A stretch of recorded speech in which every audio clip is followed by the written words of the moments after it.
Hey y'all, hey, it's your good sis Morgan Renee tuning in for another story time with more of my. We are in Let the Circle Be Unbroken. Let the circle be unbroken. As country as they is in this book, that should be the title. Let the Circle Be Unbroken, the sequel to Roll of Thunder Hear My Cry by Mildred D. Taylor. We're going to hop right into it. These chapters be lengthy. We are in chapter 3. Let's give it a read. From our perches in the trees, which overlooked the courtroom, we could see TJ sitting beside Mr. Jameson. He looked even skinnier than he had been when I had last seen him 4 months ago, and he seemed nervous, biting at his lower lip and jumping visibly at the sounds around him. As the proceedings began, he glanced back at his parents, then turned stiffly to face the prosecutor, Mr. Hadley Maccabee. The first witness called was Mrs. Jim Lee Barnett.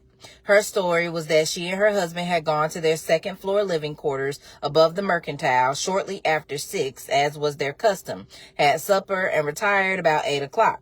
They were awakened about an hour later by noises from below. With Mr. Barnett leading the way, they went downstairs to investigate and found 3 Negroes standing there and the store safe open. Now, if we recall from Roll of Thunder Hear My Cry, it was just TJ and the 2 white Sims's boys, so it wasn't 3 Negroes. But that's how court go for you. So with Mr. Barnett leading the way, they went downstairs to investigate and found 3 Negroes standing there and the store safe open. Mr. Barnett, trying to stop the burglary, had attacked one of the Negroes, but a second Negro holding an axe had hit him on the back of his head with the blunt of the axe. Once Mrs. Barnett saw her husband down, she had attacked the men herself, but was swiftly knocked out by one of them. When she came to, she found her husband still unconscious and bleeding badly from the head wound. The men were gone. At this point, she started screaming and ran outside for help. When Mr. Maccabee asked Mrs. Barnett who were the first to come to her aid, she replied that at the time she was quite dazed and couldn't remember everyone, but she did remember Mr. Courtney Jones, proprietor of the pool hall, and R.W. and Melvin Sims. Them was the ones who was attacking the store. Mrs. Barnett's testimony was liberally laced with tears and emotion, and it was clear that most of the court spectators greatly sympathized with her. The jury members sat with their backs to us, so we could not see their faces, but I had a doubt that they too were sympathetic. Even I, as much as I disliked the woman and felt no loss at all for her bigoted husband, felt pity for her. But not for long.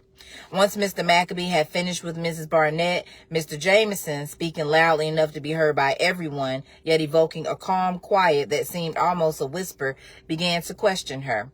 He was very gentle, apologizing that he had to ask her to relive that night again, but that he needed to know exactly what she and her husband had done upon hearing the noises in the store.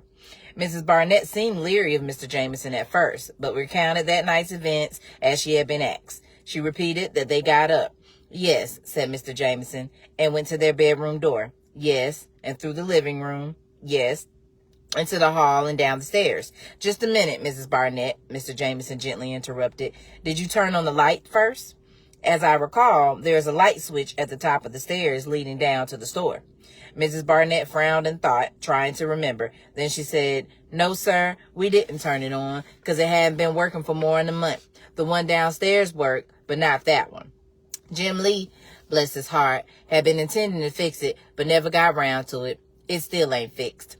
Mr. Jameson bowed his head slightly, as if in respect for the kind intentions of the departed, then probing just as gently asked if the light was on downstairs in the store. Again, Mrs. Barnett was thoughtful. No, she conceded, as if to a friend, the light was not on. She and Mr. Barnett always turned it off before retiring, and the thieves had not turned it on. Then, Mrs. Barnett, how did you see? Oh, we had a flashlight, she answered matter-of-factly. We always kept one by the bed. An oil lamp, too. Never could tell when the electricity might go out. I see. You had a flashlight. You didn't tell me. Mr. Jameson's tone was not one of accusation, but of feelings hurt by her neglecting to confide that bit of information to him. I'm sorry, apologized Mrs. Jim Lee Barnett. What about your glasses, Mrs. Barnett? Did you have time to put them on? I noticed that most times when I've seen you, you have them on. Like now. Yes, sir, I always wear them. Had to since I was a young girl. Nearsighted, you know. And did you wear them that night? There was silence as Miss Barnett pondered the question. You know, I don't believe I did. No, I didn't, because the flashlight was on Jim Lee's side of the bed, and I didn't have no light. I remember reaching for my specs, trying to feel them on the nightstand with my hand, but I was so nervous, and Jim Lee was already at the door going into the living room, and I was afraid he was going downstairs by himself. So you didn't have on your glasses, which you say you need, and you did have a flashlight, and you started down the stairs. That's right. And did you and your husband go straight down the stairs and into the store? Yes. Or did you stop on the stairs just for a moment or two? Come to think of it, you know, we did stop. That's when we saw them. Saw whom? The niggers. I see. About how far would you say you were from the intruders? Could you tell us in relationship to the courtroom? Mrs. Barnett frowned again. About as far back as the middle benches there, I'd reckon. Mr. Jameson nodded. About 20 feet then. Yes, she agreed. And just where were the intruders standing when you first saw them? Well, one of them was at the gun counter, and them other two was by the safe. You stated previously that one of the intruders struggled with Mr. Barnett and another one hit him from behind with the axe. Now, which two men were involved in this? The ones at the safe, or did the one from the counter join in? It was them two by the safe, but I figured that other one would have joined in if he'd have gotten a chance. Just answer the question, Clara, Judge Havershak said from his bench. Wade didn't ask you about what that fellow would have done. Mrs. Barnett heaved an exasperated sigh. It was the two by the safe, Mr. Jameson repeated. It was the two by the safe, Mr. Jameson repeated. Did that third, the one by the gun counter, strike Mr. Barnett at all or attempt to harm him physically in any way? Mrs. Barnett conceded that he had not. Now, Mrs. Barnett, when your husband went down the steps, did he still have the flashlight? He did. Used it to defend himself against the murderers. Dropped it when he fell. Light stayed on, though, so I was able to see. Mrs. Barnett, you said you saw 3 Negroes. I understand from Dr. Crandon that for many people with uncorrected myopic vision, nearsightedness, everything is blurred from a distance of 20 feet and that they would not be able to define any facial features. Were you able to distinguish the facial features of the intruders? I know a Negro when I see one, she snapped. Yes, ma'am, no doubt. But could you describe these particular Negroes to us? They was black, that's all I know. But did you not see their features? No, I didn't. What about other features, such as height? Could you distinguish the height of the intruders at the distance of 20 feet? Mrs. Barnett seemed uncertain. Mrs. Barnett, I wondered if you take off your glasses so that we can try a little experiment. Mrs. Barnett turned toward Judge Havershak, a surging rebellion on her face, and Mr. Maccabee stood to object. What's this leading up to, Wade? Asked Judge Havershak. Mrs. Barnett has told us she didn't have on her glasses. I think that we all need to know just how much she could see. The judge considered. All right, he decided. Take off your glasses, please, Clara. Mrs. Barnett let out another sigh and took them off. Mr. Jameson then went down the aisle and spoke to several men seated on a bench near the center of the courtroom. The men stood and came into the aisle. R.W. and Melvin Sims were among them. Mr. Jameson asked Mrs. Barnett if she recognized any of the men. Mrs. Barnett squinted fiercely, but finally admitted she couldn't see who they were. He then asked if any of the men were the same height as the intruders. She was not to worry. He said that the men standing were white. They were simply helping out the courtroom. With no hesitation, Mrs. Barnett dismissed 3 of the men as being either too tall or too short. She said the remaining 2 were the right height. The 2 were R.W. and Melvin. And how can you be so certain about the height? Mr. Jameson asked her. Cause Jim Lee and them 2 he was fighting with were near the same height. Jim Lee was 5'10". Them 2 gentlemen standing next to you looked to be near the same height as you from here, and Jim Lee and you was the same. How tall was the man behind the counter? Well, I didn't pay much attention to him. He never got close to Jim Lee. Mr. Jameson turned to Melvin and R.W. and asked them their heights. They blanched, looking uneasy. It's just to get a fix on the height of the intruders, gentlemen, Mr. Jameson assured them. Nothing personal. The Simpsons glared at him suspiciously, but gave their heights, 5 feet 9 inches and 5 feet 10.5 inches. Mr. Jameson then asked that T.J. be brought down the aisle. Slowly, T.J. stood, and I saw that his hands, which he had kept under the table, were cuffed. His legs were free. Led by Deputy Haynes, he walked toward Mr. Jameson and stood beside R.W. and Melvin Sims. The courtroom was silent as everyone noted the difference in size. TJ was much shorter and smaller. Mrs. Barnett, look at TJ carefully now, Mr. Jameson directed. Having just identified men of 5'10" and 5'5" and 5'9" of being the approximate height of the men who fought and struck your husband, can you say that TJ was one of these men? Mrs. Barnett bit into her lip. There could be only one answer, but Mrs. Barnett said, I don't know. It was dark. Not that dark. You yourself said that throughout there was light from the flashlight that you could see. Now, was TJ one of the men? Mrs. Barnett put on her glasses and replied crisply, I can't be certain. Mr. Jameson gazed at her with great patience. Well, maybe he wasn't. I can't be sure. Can't you? Mr. Jameson's voice was suddenly stern. You just told the court that the two men who Mr. Maccabee jumped up and objected. He said that Mrs. Barnett had already given her answer, and that should satisfy the court. Judge Havershak agreed. He ordered R.W. and Melvin to sit down and for Deputy Haynes to bring T.J. back to the defender's table. Mr. Jameson turned again to Mrs. Barnett. Softly, he said, Mrs. Barnett, I know you want, as does most everyone in this room, including myself, the murder of your husband to pay for this terrible crime. Now, with that in mind, I want you to think very carefully about this next question. He paused as if trying to put the question right in his mind before saying it. But to my surprise, he asked no question right then. Instead, he walked over to the court table and opened a thin box and lifted out its contents. Walking back to Mrs. Barnett, he displayed what was in the box. 2 black stockings. Mrs. Barnett, these, as you know, are ladies' stockings. They were found in the trash outside your door the day after your husband was murdered. Such items are, of course, usually worn in times of grief. He nodded at Mrs. Barnett, who crimsoned just a bit and tucked her own blackened legs further inward to her chair. Or sometimes just to give an aura of blackness. Now, ma'am, please forgive the personal question, but outside your time of mourning as now, have you worn stockings of this coloring? Mrs. Barnett said she hadn't, and to Mr. Jameson's question as to whether or not she had been in mourning at any time during the past year and had perhaps just thrown away such stockings, she said again that she had not. Now, Mrs. Barnett, please look at my hand. Mr. Jameson held up his hand for her to see, then slipped it inside one of the stockings. What color does my hand appear to be? Mrs. Barnett looked from Mr. Jameson's hand to his face, then back to his hand again. Well, black. Mrs. Barnett, since you yourself said that you saw no features of the men, but that they were definitely black, do you think that it was possible that the men could have been wearing stockings? Black stockings? A murmur rose in the courtroom. Ooh, get him, Jameson, a good lawyer. He coming for her, Clara. A murmur rose in the courtroom. That perhaps the men who fought with your husband, who killed him, might not have been black at all, but white men wearing black stockings so that you would think they were black? A wave of disbelief rose and crescendoed as Judge Havershak wildly pounded his gavel and threatened repercussions until all was quiet again.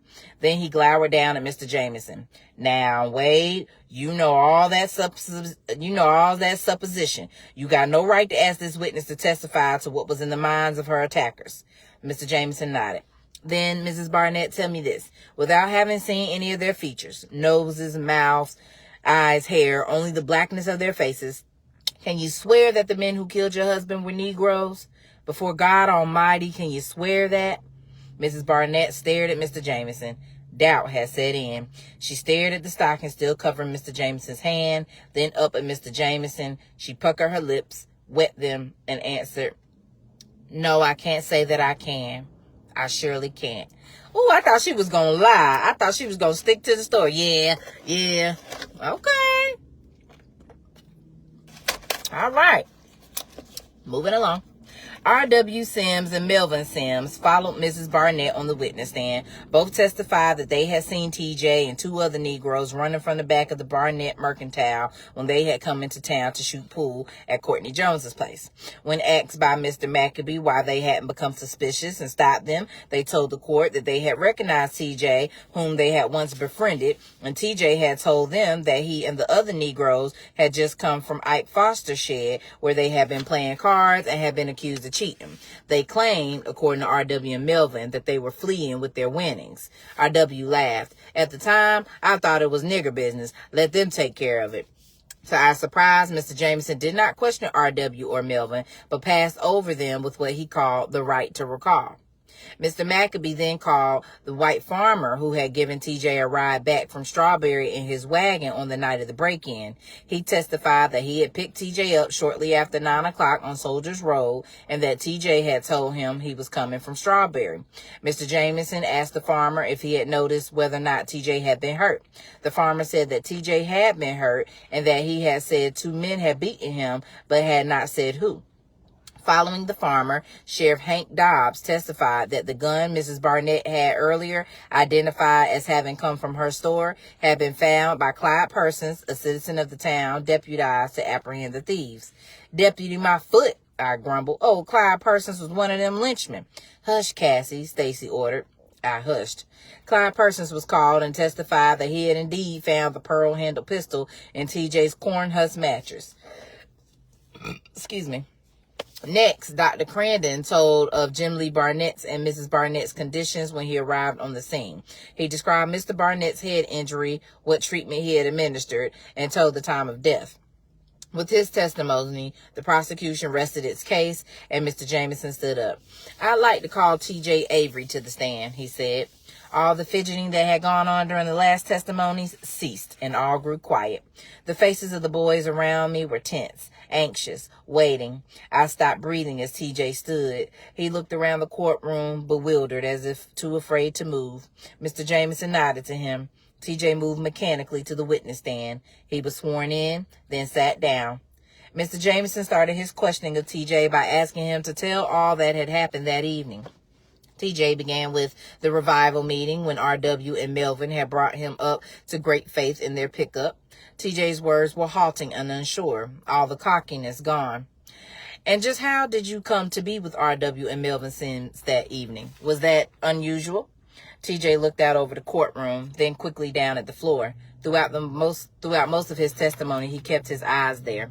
Hold on, y'all, trying to make sure this phone don't overheat. TJ looked all over the courtroom, then quickly down at the floor. Throughout most of his testimony, he kept his eyes there. No, sir. I've been with them most of the time for the last 4 or 5 months. They even give me stuff, too. Cap and tie. His last words were mumbled. "Speak up, TJ," Mr. Jameson admonished kindly, so the court can hear. I said I thought they was my friends." A knot formed in my throat. "Did you stay for the revival service?" Mr. Jameson asked.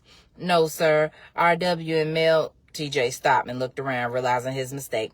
R.W. and Melvin had told him he could address them using only their given names, but like everything else they had said, that too meant nothing. Wait, hold on, let me slow down. "No, sir. R.W. and TJ stopped and looked around, realizing his mistake. R.W. and Melvin had told him he could address them using only their given names, but like everything else they had said, that too meant nothing. TJ lowered his eyes again. "I mean, Mr. R.W. and Mr. Melvin, they said to come on and we gone right to Strawberry," and R.W. jumped up. "That's a downright lie." Judge Havishak pounded his gavel and ordered R.W. to sit down and be quiet. Suddenly, R.W. looked around the courtroom, then back at the judge and sat. Mr. Jameson resumed his questioning. "TJ, what was the purpose for going into Strawberry?" "Mr. R.W. and Mr. Melvin, they said they was going to get me that pearl-handled pistol at the Barnett store. Said they'd take me up to church like I wanted, but then we was going to go into town to get that pistol." "When you got into town, was the store open or closed?" "It was closed. Mr. R.W. and Mr. Melvin said there was no sense in coming back for the pistol after we come all the way into town just to get it. Said we just go in and get it. And if Mr. Barnett or Ms. Barnett come down, we just tell them we was planning on paying for it come Monday." "Did you go directly into the store?" "No, sir. We waited about an hour first till the lights upstairs gone out, and we figured the Barnetts was gone to sleep." "How did you enter the store?" "Through the back. There was a window there, real small, and I got through it and opened the door for Mr. Melvin and Mr. R.W. "Was the window big enough for a person the size of Melvin or R.W. Sims to get through?" TJ shook his head. It was tight just for me." "When you opened the door, was there anything different about the Simses?" TJ nodded. They was wearing black stockings over their heads, and they had on gloves. I got scared then, afraid they was going to do more and take the gun, and I wanted to leave, but they told me to stay. Then they broke the lock on the gun case, and they gave me my pistol. And just what happened then? Mr. Jameson asked. TJ answered, but the boys and I couldn't hear what he said, for coming across the courthouse lawn, fussing at the top of his voice, was Joe McAllister. Oh, Lord, no, sighed little Willie. We had lost all track of time. Stacy looked from Joe to TJ and started down. Well, we better go to try and shut him up before we get in more trouble than we already in. Little Willie, Clarence, and Mo followed him down. Christopher, John, Little Man, and I stayed behind in the tree. It's way past time to go, Joe cried. I told y'all youngins on the way down here, my Aunt Callie get after me. I ain't home for a dog, and I just been awaiting. Y'all knows I don't like to be down here in the white folks street. I was afraid that the people inside the courthouse would hear Joe's hollering, but no one seemed to notice. When the boys reached him, they turned him back toward the wagon, but Joe stopped halfway there, waving his arms angrily in the air. After a minute or so, Stacy left the group and went over to the wagon, where Wardell was hunched by one of the wheels, staring silently out at the scene. Stacy hunched beside him, then stood again, waiting. Wardell looked up at him, got up, and walked over to Joe. There were several more long moments of hefty yelling by Joe before finally he turned with Wardell and went back to the wagon. Stacy, Clarence, Little Willie, and Mo came back to the tree. What happened? I asked Stacy as he settled onto his branch. Joe wanted to go right now, but Wardell got him to stay. What's happening down there? He did? He actually talked? I asked, my fascination for Wardell momentarily forcing out more important matters. Of course he talked, Stacy snapped. Now be quiet. I turned my attention back to the trial. And you say it was R.W. Sims with a black stocking covering his face who hit Jim Lee Barnett with the axe, and that it was R.W. who shoved Mrs. Barnett, leaving her unconscious. Mr. Jameson leveled his gaze at TJ. Is that correct? Yes, sir. TJ went on to explain that what had occurred after both the Barnetts had been knocked out. He told of his trying to run, his threat to tell of what had happened, and the Simses beating him. Mr. Jameson turned so that the spectators could see his face. His look was thoughtful, concerned. TJ, you've said that R.W. and Melvin Sims told you they were going to get that pearl-handled gun for you. And you said that you reached the store after closing and that R.W. and Melvin Sims said that you would just go in and take the gun. Mr. Jameson turned back toward TJ and lowered his voice so that it was softer, confidential, but could still be heard. Now, TJ, I want you to be very truthful, both with yourself and with the court. Did you realize you were doing wrong? TJ looked at Mr. Jameson. He bit into his lip, then looked back at his cuffed hands. Yes, sir. Then why did you do what you did? Why did you break into that store? TJ looked up, his eyes wide as if he was sure everyone had already understood. He hesitated a moment, then said meekly, they told me to. At any time, TJ, for any moment, did you do physical harm against either Mr. Barnett or Mrs. Barnett? No, sir, I didn't. I never did. I ain't never lifted a hand against neither of them, and I wish to God I ain't never gone in there. Mr. Jameson sat down. Mr. Maccabee stood up. For an interminable time, he gazed at TJ, and TJ cowered under that gaze. Then Mr. Maccabee approached the witness stand. You've done a lot of talking, boy, about the Simses and yourself, said Mr. Maccabee, about what all they done for you and about what they told you to do. In fact, you've done so much talking, a body would just about suspect that you didn't have much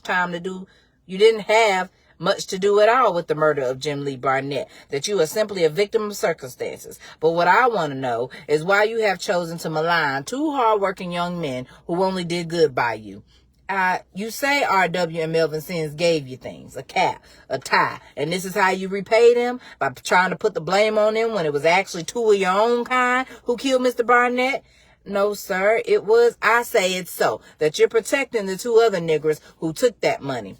Tears began to roll down TJ's face. Now, why the judge ain't interrupt now? And killed Jim Lee Barnett. Mr. Jameson stood swiftly. Your Honor, and I also say that you knew exactly what you were doing when you entered that store and that you are guilty of murder. I object, Your Honor, interceded Mr. Jameson, because whether or not you actually was the nigger who dealt the death blow, the blood on your black hands is just as red and it won't wash off. TJ was sobbing hysterically. Judge Havishak. All right, Hadley, that's enough now. Judge Havishak reprimanded him without enthusiasm, but it seemed to me that Mr. Maccabee couldn't have cared less about the reprimand. He had said what he had set out to say. He continued to question TJ in a less dramatic fashion, contending that beating TJ had incurred was the beating TJ had incurred was indeed the result of a falling out among thieves, black thieves. The money had never been found, neither had the two other murderers. TJ had just been unlucky enough to be caught, and he contended that TJ, no matter what he said, was guilty of murder. Then TJ was led sobbing back to his seat by Mr. Jameson. I noticed that the faces of the spectators had hardened, and I had the sinking feeling that it was all over. Reverend Gabson, who was then called to the stand. Mr. Jameson asked if he had seen TJ on the night of the burglary. Reverend Gabson said that he had seen TJ at the Great Faith Revival meeting with the Sims brothers, but that none of them had stayed. All had left together. He added that most of the congregation had seen them, for they had come just before the service, which began at 7 o'clock. Mr. Jameson said if he had overheard anything that had been said between the Simses. Okay, wait a minute. Mr. Jameson asked if he had overheard anything that had been said between the Simses and TJ. Yes, sir, replied Reverend Gabson. Mr. R.W. and Mr. Melvin said something about, come on, you still want that pearl-handled pistol. They said something about all of them going into Strawberry. What was TJ's physical condition at that time? Had he been beaten? No, sir, he was fine at church. Reverend Gabson stepped down and Mr. Jameson called R.W. back to the stand. Mr. Sims, said Mr. Jameson, after taking several long moments to look hurriedly through his notes on the table. Reverend Gabson just testified that he and a number of people at Great Faith Church saw you and your brother Melvin with T.J. Avery on the evening of August 25th. Do you concur in this? R.W. looked sullenly at Mr. Jameson. We was with him, if that's what you mean. We seen him walking on the way to church and we gave him a ride. That's what we done for him. Had pity on the nigger. And look here, see how he gets repaid? See how these here filthy lies he been telling? You give a nigger an inch and he take a mile. So I guess, what could we expect? He looked past Mr. Jameson, directing the question to the people in the court. Several of the men nodded, showing they agreed. Did you also bring him into town? No, we ain't done that. Him and a few of the nigger youngins had a falling out down at the church, so he decided not to stay, and we brought him on back toward his house, down far as our own place, and let him off. While you were at the church, did you or Melvin say anything about going into Strawberry? We ain't. Did you say anything about getting a pearl-handled pistol for him? We ain't. I see. All those people at the church misheard you then. There was a hint of sarcasm in his tone, but Mr. Jameson gave R.W. no time to reply. When you left the church, you said you dropped TJ off in front of your place. Did you then go directly to town? No, we gone into the house first. How long were you home? Oh, I don't know, about an hour, I reckon. And then you went? That's right. Directly? Yeah. In your truck? Yeah. You and your brother Melvin. R.W. sighed. Yeah, ain't I said that? Mr. Jameson nodded and walked from R.W., talking to him as he crossed to his table. And why did you decide to go into Strawberry at that hour? It was quite late, was it not? Wasn't so late. Me and Melvin just had an itch to play some pool, that's all. And Mr. Jones is usually open late Saturdays. There ain't nothing wrong with that. No, agreed Mr. Jameson. Nothing wrong with that at all. He turned to face R.W. Just what time did you get into town? How am I supposed to know that? Ain't got no watch. I'm just a dirt farmer, not no fancy nigger lawyer. Mr. Jameson ignored the remark. Well, perhaps I can help you out. Reverend Gabson testified that church services at Great Faith began at 7 o'clock and that you arrived with the Avery boy just a few minutes before that, and then you left shortly after. So would you say that it was about 7 o'clock when you were at the church? R.W. stared somewhat dubiously at Mr. Jameson. I reckon, he said. And you said you then went home, dropping T.J. Avery off at that point. Now, about how long would that take? R.W. shrugged. 5 minutes or so? Murmured Mr. Jameson, rubbing his chin.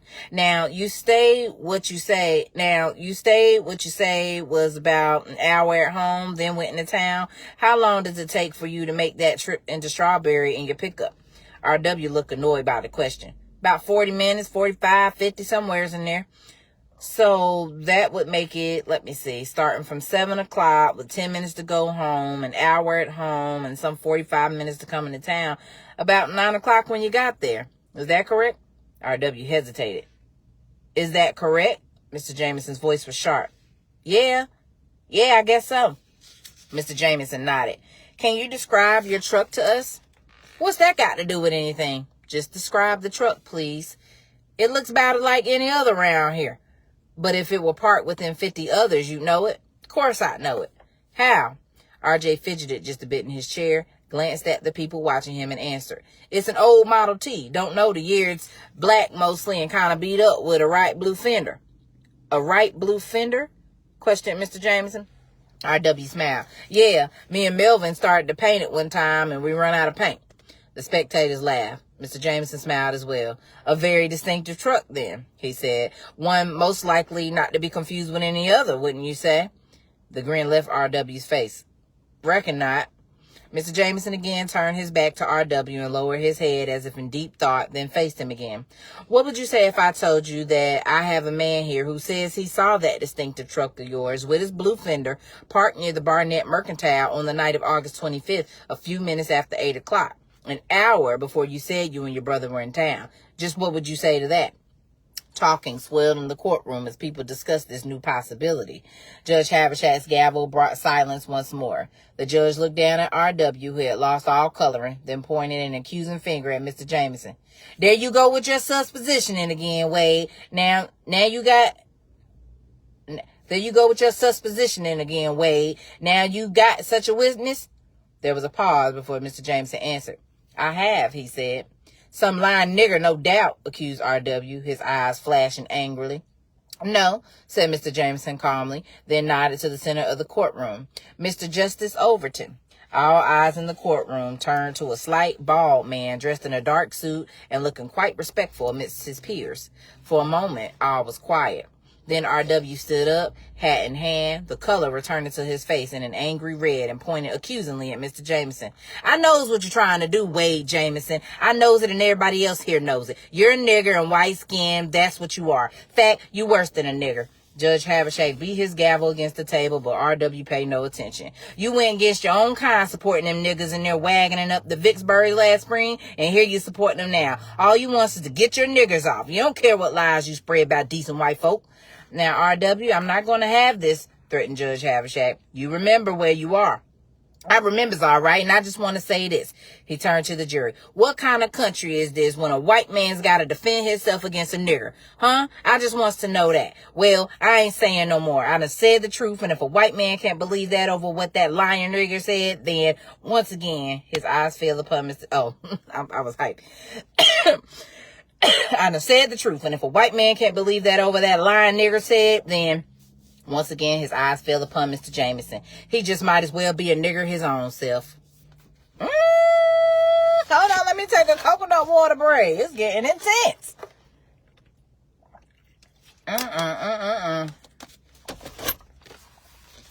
Mr. Justice Overton was called. And Melvin Sims, let me pause, because this is a little triggering. This real life. This day when this, okay.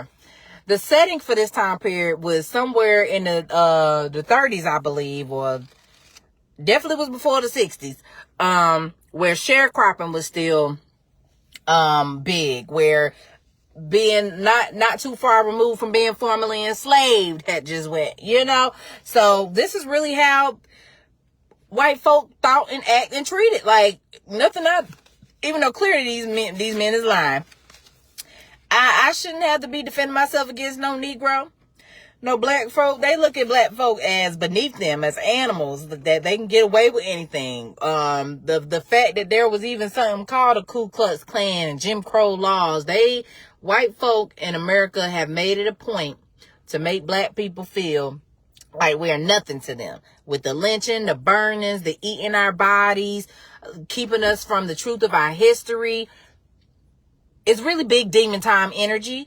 But I love how this author is portraying, it's triggering, but it's portraying what really the thoughts of some white folk and really how they treat black folk or anybody that's not them. And it ain't right. Mr. Justice Overton was called, and Melvin Sims and Melvin Sims recalled. Then Mr. Jameson made his summation, pleading to the jury to be merciful and reminding them that a verdict of guilty with no recommendation for clemency would result in the death penalty. You have heard the testimony of all the witnesses involved, he said. You have heard Mrs. Barnett admit her doubt that TJ was the one person who struck her husband, thereby killing him. You have heard TJ's account of what happened. You have heard him tell you that his accomplices that night were not black, as Mr. Maccabee contends, but R.W. and Melvin Sims. You have heard as well from both R.W. and Melvin Sims that they had spent considerable time with TJ and that they were with him that night. You have heard from Reverend Gapson that he heard the Simses tell TJ to come into Strawberry with them that night of the murder to get the pearl-handled gun. And you have heard the testimony of Mr. Justice Overton that he saw the Simses' truck parked in back of the Mercantile an hour before R.W. and Melvin Sims said they were in town. Mr. Jameson walked the length of the jury box, looking at each juror in turn. TJ Avery has confessed to what he has done, but I ask each of you, what really is his crime? He followed two white men blindly. They told him to break into the Mercantile, and he did as he was told. Now, whose fault is that? Haven't we always demanded that Negroes do as they are told? Haven't we always demanded their obedience? He waited as if for an answer before going on. If we teach them to follow us and what we deem is good, isn't it logical that they should follow our lead into what is not good? We demand they follow us docilely, and if they should dare to disobey, we punish them for the disobedience, as Melvin and R.W. punished TJ by beating him. TJ murdered no one. His guilt lies more in his gullibility and his belief that two white men cared about him than in anything else. If you are asking yourselves, did the Simpsons actually play a part in all of this, you ask yourselves, why would TJ lie about it? He is a black boy. The men of this jury are white. The man who was killed was white. Why would TJ accuse white men of being a part of the break-in that night, of being the actual murderers, when the very accusation could turn you against him? Why? Because, gentlemen, it is the truth. He searched their faces and repeated, it is the truth. Mr. Maccabee's plea to the jury demanded that they remember that the murder of a fine, upstanding citizen had been committed, and that, above all else, had to be the deciding factor, not the age of the defendant, the color of his skin, or the color of the man murdered. He said all that the jury had heard, and he said all that, and the jury heard all that, but I didn't believe for 1 minute that he believed it or the jury did, but they nodded and left to cast their votes. The spectators stood and stretched. Some left the courtroom and came outside. Most stayed waiting. The boys and I joined the people on the ground and stood near the old man still sitting at the foot of the tree. None of us said anything as we avoided looking at each other, afraid our fear would be seen, until Christopher John adamantly declared, but TJ ain't killed nobody. He ain't. Stacy put his hand on Christopher John's neck and brought him near, but said nothing. There was nothing to say now. Well, what you think of that nigger story in there? We looked around. A group of white farmers stood nearby, dividing a charred tobacco. Oh, it's just nigger talk, scoffed one of them. Like R.W. said, the nigger was lying. Yeah, well, most likely, said another. But I knows Justice Overton to be a fine, upright man, and he wouldn't be lying on nobody deliberate. Yeah, I know that, but he was most just likely mistaken this time. Just thought he seen that truck. Yeah, most likely, I reckon. Stacy moved us away. Stacy, what you think, huh? I whispered. What you think? Stacy looked up at the courthouse. It's bad, Cassie. That's all I know. Stacy Logan, is that you? We turned and found Mrs. Wade Jameson standing before us. She was a plump woman in her 50s and was dressed soberly in a dark blue suit and hat. Although we saw her seldom, we had no trouble recognizing her, for she had one gray eye and one brown one and a smile that always seemed to be tugging at her lips. Wade told me your papa said he wasn't coming in for the trial. Where is he?